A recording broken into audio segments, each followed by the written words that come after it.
O Ministério Público Federal vai intimar a Meta, a dona do Facebook, Instagram e WhatsApp, pedindo explicações sobre o fim da checagem de fatos. Isso foi divulgado hoje. Ao anunciar essa medida, o CEO da Meta, Mark Zuckerberg, disse que a América Latina tem tribunais secretos que impõem censura a redes sociais. Reportagem de Luciana Amaral. Os ofícios vão ser encaminhados dentro de um inquérito civil que tramita desde 2021 para apurar a responsabilidade das Big Techs nos conteúdos postados e que tem a Meta como um dos alvos. O MPF quer saber se a Meta no Brasil vai seguir as mudanças da matriz americana. Zuckerberg anunciou nesta terça-feira a substituição da checagem de fatos, feito por jornalistas e especialistas, pelo sistema de notas da comunidade, livre a todos os usuários, como é feito no X de Elon Musk.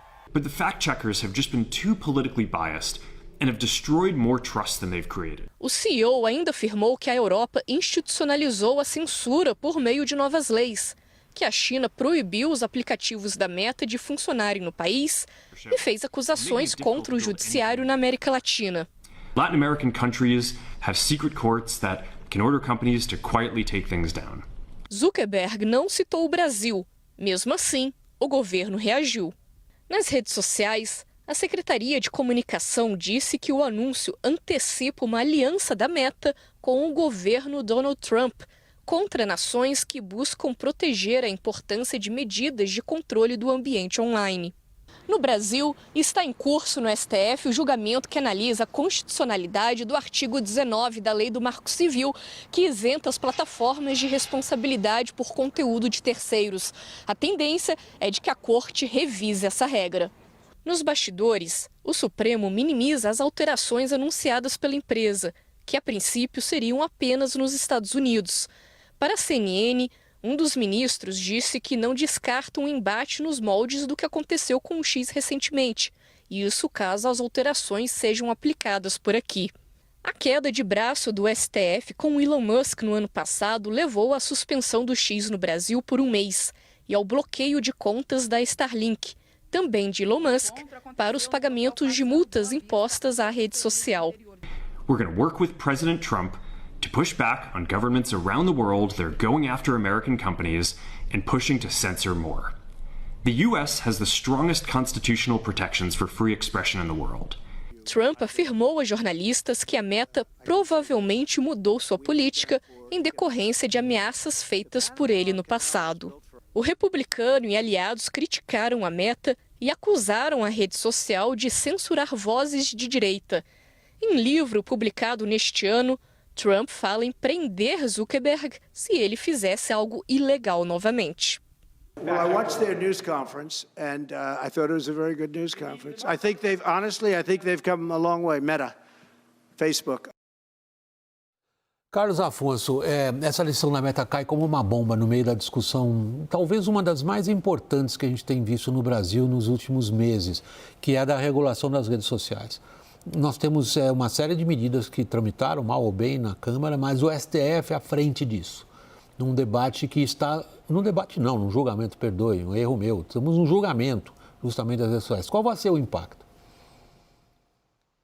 Olha, William, acho que é bastante provável que tenha um impacto no debate sobre regulação no Brasil e no julgamento no Supremo Tribunal Federal. Até porque o que a gente vê no anúncio do Mark Zuckerberg é essa noção de que as transformações feitas na plataforma começam nos Estados Unidos, mas elas fazem parte de um pacote de criação de políticas que a empresa tem por objetivo levar para os países onde ela atua. Vale lembrar que essas grandes empresas de tecnologia são empresas globais e, por mais que elas precisem se adequar à legislação local, a maneira mais fácil de se operar globalmente é criar uma forma de compliance, de adequação a regras que sejam razoavelmente uniformes pelo mundo todo. Acho que a pergunta que fica agora não é a pergunta sobre se essas medidas vão ser aplicadas no Brasil. É muito provável que sejam. A pergunta que fica é quais são os impactos que isso tem nos debates no Congresso Nacional sobre regulação das redes e de que maneira isso muda o julgamento no Supremo Tribunal Federal em especial quando a gente já começa a fazer essa comparação entre o que aconteceu com o X no passado poderá acontecer com a Meta também, questões ligadas a bloqueio. E aí eu acho que só vale a pena lembrar, o tamanho da Meta é incrivelmente maior do que o tamanho do X. Nós não estamos falando apenas de uma rede social, nós estamos falando de uma empresa que detém diversas aplicações, como uma rede social, o Facebook, o Instagram, um aplicativo de mensagens como o WhatsApp. Então, me parece que escalar esse debate do X e fazer um espelhamento com Meta é muito mais delicado do que começa a se aventar a partir do anúncio de hoje. Lourival, nós estamos no meio de um debate mundial, na verdade. Sim. A gente viu essa declaração do Zuckerberg dizendo: estou fazendo isso para agradar o Trump. Ele está fazendo o contrário do que governos na Europa, por exemplo, estão fazendo. Já há um embate anterior a essa decisão do Zuckerberg entre, por exemplo, legislações na União Europeia, ou na Alemanha, ou no Reino Unido, e nos Estados Unidos. Isso nos coloca num dilema difícil. Na verdade, o destino da humanidade está em jogo, porque isso diz respeito também à inteligência artificial. Por exemplo, no caso da União Europeia, a regulação impede de a inteligência artificial, por exemplo, ser usada na seleção por recursos humanos, seleções de empregados. Por quê? Porque a inteligência artificial ela pode repetir vieses racistas, de gênero e assim por diante. Só para citar um exemplo. Para explicar como era até aqui no Facebook, como era no Twitter antes de o Elon Musk comprá-lo, eles tinham atingido um ponto que era o seguinte: os posts com discurso de ódio, racistas, xenofóbicos, enfim, ou pedofilia. Que incitavam a crimes, a perseguição, essas coisas, ou que tinham uma desinformação com efeito muito grave, do tipo o que desencorajava os pais a levarem seus filhos a vacinar, coisas desse nível. O que eles faziam? Eles não tiravam do ar, eles reduziam o alcance do algoritmo. Esses posts eles não eram distribuídos com a mesma impulsionamento que normalmente, organicamente, era feito pela escolha das pessoas, pelo perfil dos usuários. Ele ficava ali. Então, se uma pessoa compartilhava com outra aquele post, esse que recebeu esse post podia visualizá-lo. E aí havia uma bandeira ou um rótulo dizendo que aquele post tinha e explicando que aquilo não era correto e por tais e tais razões, com a fonte assim por diante. Esse era o modelo, que era um meio caminho que não é censura, porque o post estava disponível, não era derrubado, e também era uma forma de as plataformas se responsabilizar de não espalhar coisas que são perigosas para a sociedade. E foi isso que o Elon Musk destruiu no Twitter, agora X, e é isso que o Zuckerberg está retirando hoje das plataformas dele. E é o que na Europa é adotado, por exemplo. Então, o que ele está chamando de censura, na verdade, não é uma censura, não era. Era simplesmente uma redução de espalhar algo sem nenhum filtro, sem nenhum controle, quando era algo realmente que viola as leis dos países, enfim, e os princípios básicos de convívio. Agora, nós estamos exatamente no meio dessa definição, Lourival. Sobretudo no Congresso. Que impacto se antecipa, Daniel? William, analisando os impactos possíveis no governo, no executivo, no Congresso e no judiciário. No Congresso, não vejo, por enquanto, nenhuma mudança no status quo, nenhuma mudança na correlação de forças, porque você tem uma direita majoritária que rejeita profundamente qualquer mudança na regulamentação das redes sociais, hoje praticamente inexistente, e o centrão muito alinhado, por enquanto, a essa direita, principalmente bolsonarista, que tem capacidade hoje de travar uma votação. Então, não vejo movimentos suficientes. Hugo Mota, que deve suceder Arthur Lira era partidário da regulação. Hugo Mota usa muito o seu viés conciliador, que é o perfil dele. Não vejo Hugo Mota pautando efetivamente, levando adiante essa discussão. O governo bastante preocupado, vendo um mundo cada vez indo mais para um caminho da desregulamentação das redes sociais, da inteligência artificial, e isso é um caminho que preocupa o governo Lula. E no judiciário, é preciso lembrar que a gente teve 2 votos muito duros no início do julgamento do Marco Civil da Internet, do artigo 19. Houve um voto considerado médio de Luiz Roberto Barroso, ao qual se esperaria que muitos ministros poderiam se aliar, e um pedido de vista de André Mendonça, que tende a ser mais conservador, mais leniente, mais tolerante com as redes sociais. O que eu projeto para o judiciário é que esse voto médio de Luiz Roberto Barroso, que deve acabar predominando, ele não precisa estar no meio do caminho. Ele cria no Supremo Tribunal Federal um ambiente contra as redes sociais, né, esse movimento de Zuckerberg, que pode levar esse voto médio de Barroso para uma linha mais dura contra as redes sociais na sua regulação. Posso, me perdoa, Thaís, aproveitar só do Carlos Afonso. Carlos Afonso, eu queria aproveitar você nesse momento da nossa conversa, porque esse voto do Barroso, aparentemente, naquele ponto do julgamento do STF sobre a regulação das redes sociais, abria, digamos assim, entre aspas, uma divergência com os 2 votos iniciais, particularmente com o voto do Toffoli. Boa parte do voto do Barroso é inspirado na legislação europeia, que não é exatamente livre de restrições, sobretudo se a gente considera o caso da Alemanha, mas se a gente considera também o caso do Reino Unido. Você, a partir do que aconteceu hoje com o Mark Zuckerberg, você anteciparia alguma alteração no colegiado do Supremo em relação a essa questão? Olha, William, talvez um ponto que tenha passado um pouco debaixo do radar hoje é que, por um lado, o Zuckerberg no vídeo fala de cortes secretas da América Latina e imediatamente o governo reagiu como sendo um recado ao Brasil. Mas se a gente for analisar o vídeo todo do Zuckerberg, ele chega a falar numa mudança de moderação de conteúdo que vai além da questão da checagem de fato. Ele diz que inteligência artificial tem que ser usada na moderação de conteúdo apenas para as infrações mais graves, para que as plataformas errem menos em questões mais graves como terrorismo, como exploração sexual de menores, e que para ofensas menos graves a plataforma apenas agiria quando provocada por uma notificação. De certa maneira, essa linguagem não está afastada do debate que tem acontecido no plenário do Supremo Tribunal Federal sobre a modificação do regime de responsabilidade civil de plataformas.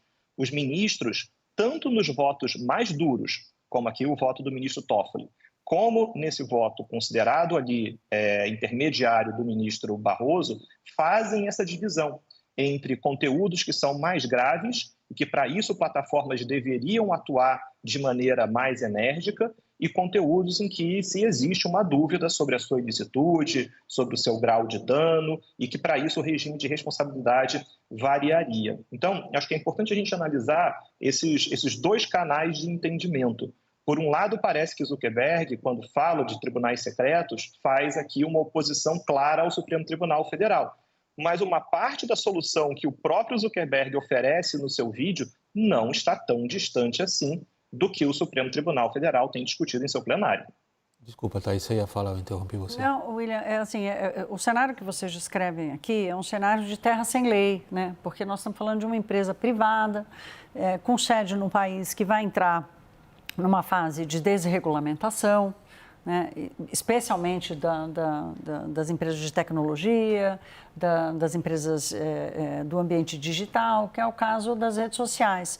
O meio publicitário hoje enxerga a Meta, a expectativa é que agora em 2025 o que ela tem de receita publicitária vai ser maior do que todas as TVs no mundo todo. No ano passado, ela já foi responsável sozinha por mais de 60%, no ano passado, 2024, por mais de 60% de toda a verba publicitária de todas as redes sociais. Então, ela é um monstro, ela é uma coisa gigantesca. São mais de 3 bilhões de pessoas no mundo inteiro acessando e fazendo negócios. Quer dizer, esse empresário que a gente viu hoje fazendo esse vídeo meio descontraído com um monte de mensagens alarmantes, é um cara que detém a maior, certamente a maior penetração, vamos dizer assim, comercial do mundo. Então, assim, quem vai ser capaz de regular essa força econômica não é apenas uma força política, mas quem será capaz de regular e limitar a atuação dessa força econômica desse tamanho.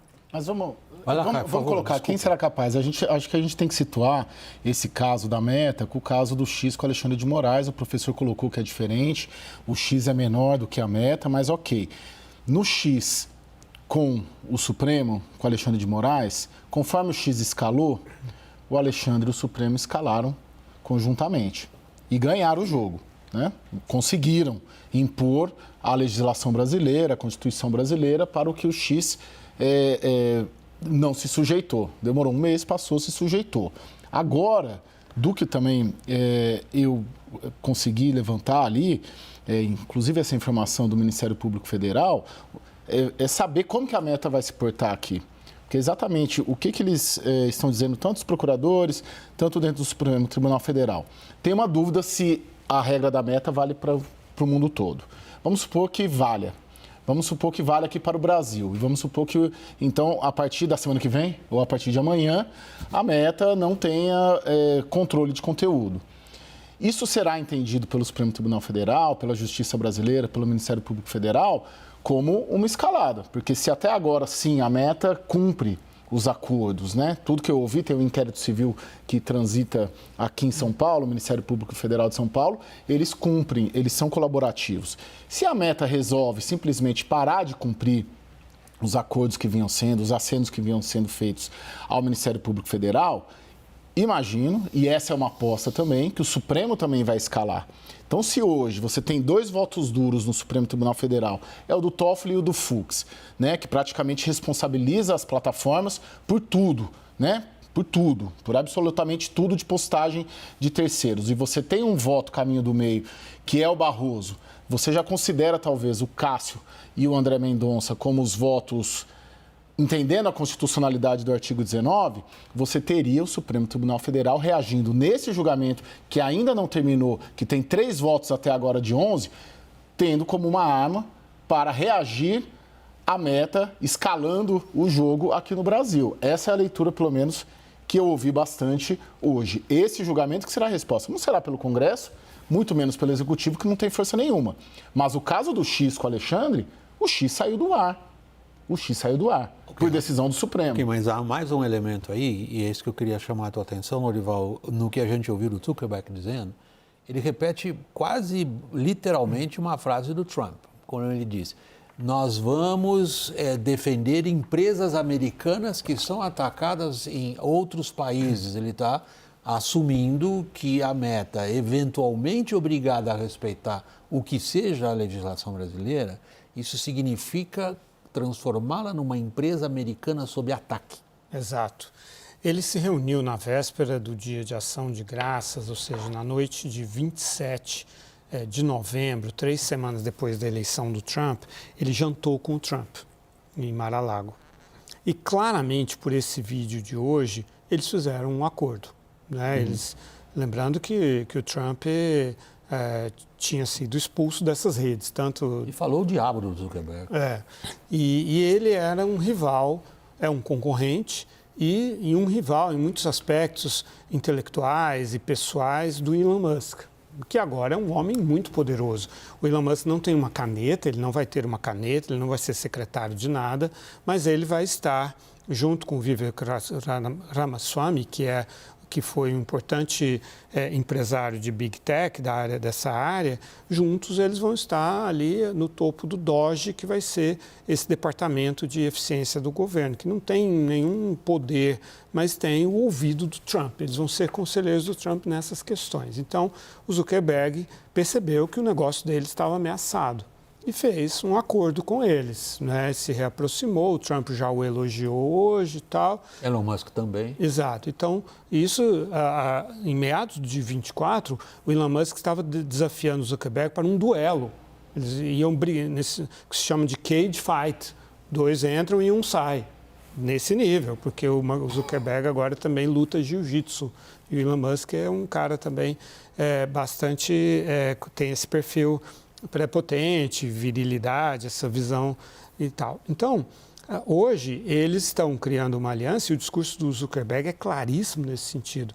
É algo geoestratégico, é algo que diz respeito a essas grandes questões que os Estados Unidos discutem hoje, que o Trump discute hoje, de tornar a América grande de novo, de ir para cima da China, enfim. É tudo isso que está de forma mais ou menos explícita nesse discurso do Zuckerberg. Então, o Trump passa a ter um aliado, e aí, como a Thaís coloca, de altíssimo nível, né, no nível informacional, no nível comercial, no nível empresarial e econômico, para propagar as ideias ultranacionalistas. Então, de certa maneira, pelo que eu entendo, o que você sugere é que um embate, vamos supor, Meta, Supremo Tribunal Federal, o Supremo Tribunal Federal teria potencial de ganhar. Mas, num revide, entre aspas, ou numa potencial retaliação, a Meta tem o governo dos Estados Unidos e a Casa Branca ao lado dela para promover outras formas de retaliações que ficariam inalcançáveis para a legislação brasileira e o judiciário.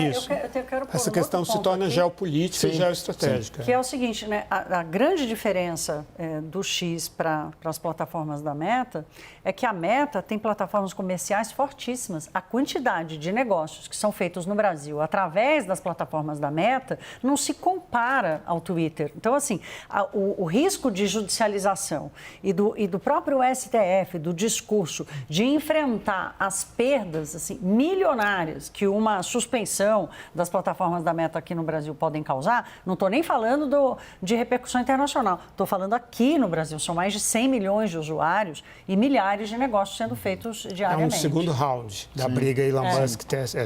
O Daniel está me pedindo a palavra. Só colocar um rápido testemunho aqui, porque às vezes a gente fica falando de moderação de conteúdo como se fosse ir para um caminho de direita ou de esquerda, aquele político que a gente prefere ou odeia. Sabe, William, que nesse ano passado, 2024, o Chanukah, que é uma festividade judaica muito importante, caiu no dia 25 de dezembro, o mesmo dia do Natal cristão. E um usuário, um perfil no Twitter, no X, postou o portão de Brandemburgo, em Berlim, com a bandeira israelense. E aí eu vi nesse perfil uma série de comentários ali. Tinha um comentário ali de um usuário que dizia, por exemplo, o seguinte: que esse povo maldito queime no inferno, que essa raça imunda tem muita coisa para pagar ainda. Temos que caçar esses porcos infelizes igual ocorreu na Polônia antes. Teve outro que pediu um pogrom em Berlim. Então, é esse tipo de conteúdo que eu próprio denunciei e que até hoje não recebi uma resposta da denúncia que eu encaminhei, o conteúdo continua lá, que talvez agora seja objeto, então, das notas da comunidade. É isso que nós temos, então? Carlos Afonso, esse é um ponto interessante do ponto de vista jurídico. O Meta está substituindo uma terceirização, digamos assim, de checagem de conteúdo pelas chamadas notas da comunidade, que, por exemplo, aí no caso do Daniel Rittner. Daniel Rittner, em nome de uma comunidade a qual ele pertence, denuncia um conteúdo que lhe parece ofensivo. É assim que vai funcionar? Parece que é assim que vai funcionar, William. E é sempre bom lembrar, ninguém tem o modelo padrão ouro sobre como rodar um sistema de notas da comunidade. Moderação de conteúdo descentralizada existe nas mais diferentes plataformas, inclusive na Wikipedia. Mas quando a gente migra para uma rede social do tamanho das redes da Meta, eu acho que a gente pode olhar no espelho para o que aconteceu com as notas da comunidade no X. As notas da comunidade no X, grande parte das vezes, espelham a visão de mundo do Elon Musk.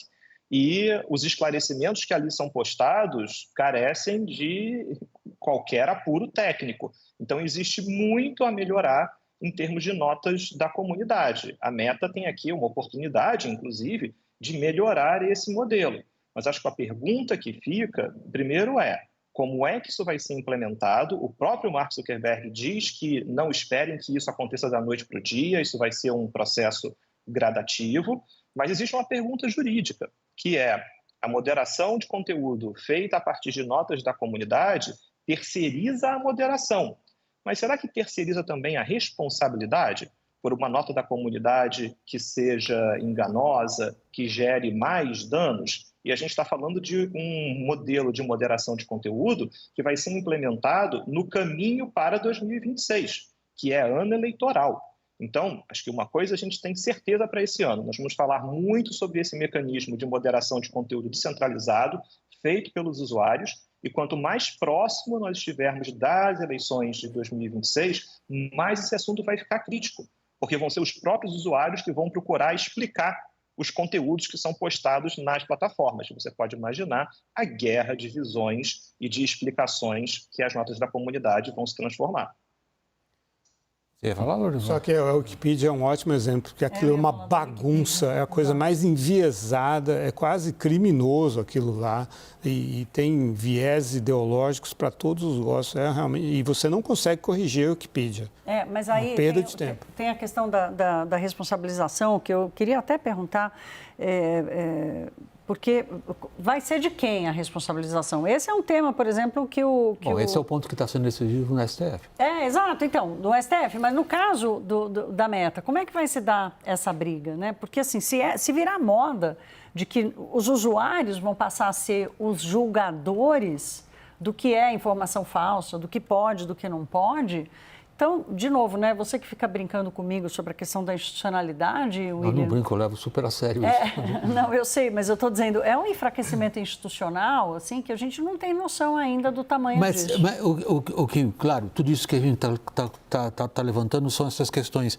Eu vou pôr específicas, mas sem uma conotação negativa à palavra específica aqui. Não quero dizer que é restrito, quero dizer que nós estamos vendo um foco. Há um outro um pouco mais abrangente, Lorival, que é o seguinte... De fato, e o Carlos Afonso chamou isso para atenção também, nós estamos numa guerra política em relação a essa questão da Meta.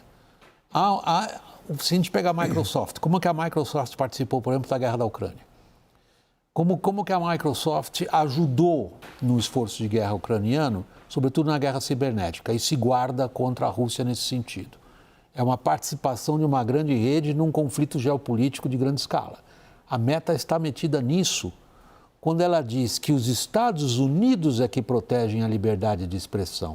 É uma inversão muito grande, lembrando o Jimmy Carter, quando se tinha os Estados Unidos como defensor de direitos universais.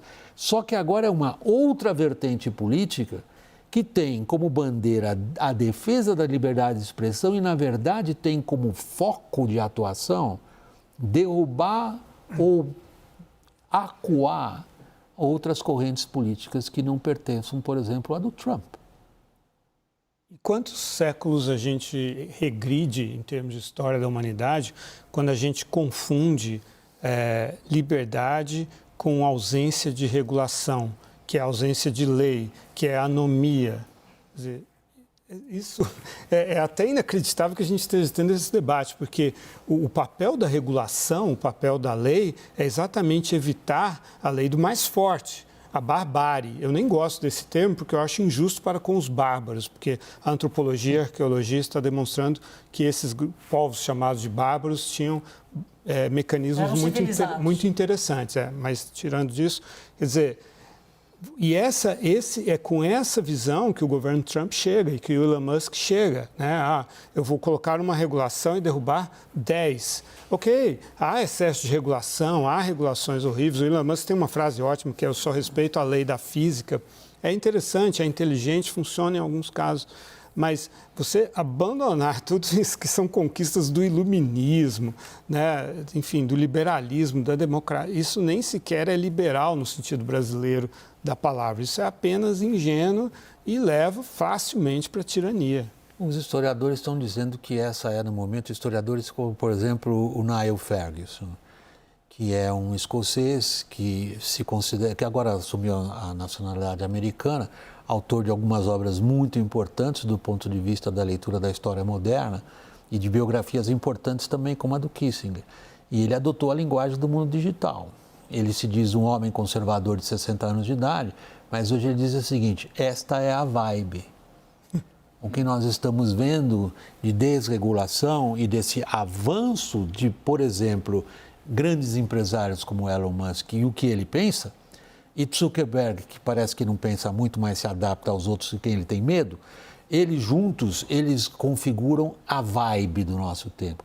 Lá atrás os filósofos chamavam uma palavra alemã, Zeitgeist, mas hoje Zeitgeist virou vibe.